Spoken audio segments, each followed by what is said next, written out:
Steve Andrews is giving a voice to the voiceless and taking the powerful to task.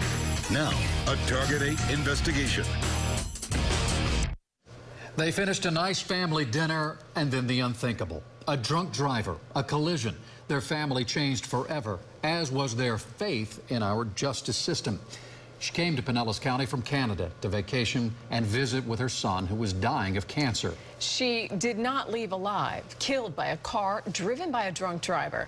Target 8 senior investigative reporter Steve Andrews tells us to this day, nearly 3.5 years later, the driver of that car has still not been charged. You know, to say the least, this family's memories of their vacation here on the Suncoast are absolutely tragic.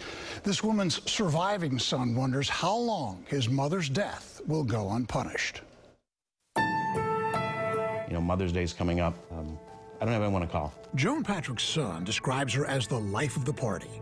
On the evening of November 30th, 2014, Joan's life came to a horrible end in Madeira Beach. And I remember thinking to myself in the spur of the moment that cars were moving really, really quickly, and then there was this awful, awful bang.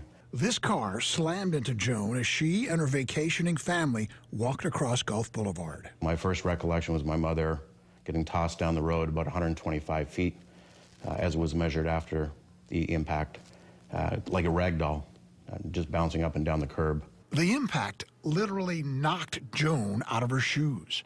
The car, driven by Nicole Biggs, arrested since then on unrelated drug charges. According to the sheriff's report, Ms. Biggs had a few beers before hitting the road. She gave a blood sample at the scene. The toxicology report said her blood alcohol level was .113, legally drunk. Shockingly, the sheriff's office never issued even a ticket. I'm absolutely flabbergasted. The sheriff's office report reveals a big mistake. The investigating deputy wrote, the results of the toxicology report revealed that Biggs was not impaired at the time of the crash. Sheriff Bob Galtieri's office didn't discover the error until it was too late. So the only thing that we could have potentially arrested on or referred to the state attorney for prosecution was a basic DUI. Statute of limitations had expired on that. The deputy who made that mistake also wrote the cause of the crash was due to Joan Patrick crossing the street mid-block and not at a marked crosswalk.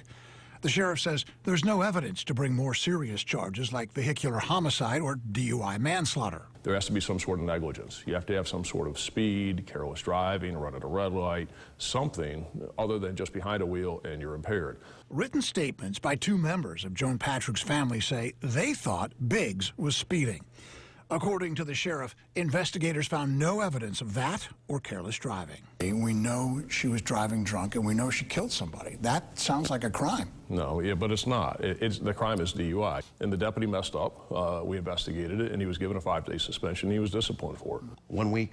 Wow. It's not nearly enough. Somebody was killed as a result of someone driving drunk. According to the sheriff, Joan Patrick didn't die because Nicole Biggs was driving drunk. Joan died, he says, because she stepped in front of a car. It's David Patrick's contention a crime went unpunished. And if Nicole Biggs did not drive drunk, he'd be spending Mother's Day with his mom. It's not okay to drive drunk on a Friday, to kill somebody, and go back to work on a Monday. It's just not okay. Now, there is no statute of limitation on DUI manslaughter or vehicular homicide. However, the law states to be charged with those crimes, the driver must cause or contribute to a death. Yeah, but the fact that she got into a car impaired and then that car hit and killed someone, isn't that contributing? Well, according to the sheriff and several attorneys I've spoken to, legally, no. You know, ethically, morally, yeah, but legally, no. Now, if she had been speeding or driving carelessly, that would have been a different story. The sheriff's investigation contends she was not. Joan Patrick's family contends she was. Without more solid, concrete evidence, this case will not go forward. Wow. I certainly feel bad for that man, his family. And so does the sheriff. The sheriff says he totally gets it. He's totally sympathizing with them, but Deputy 1 week off, and he's lost without his mom. Yeah. All right. Thank you, Steve. Thank you.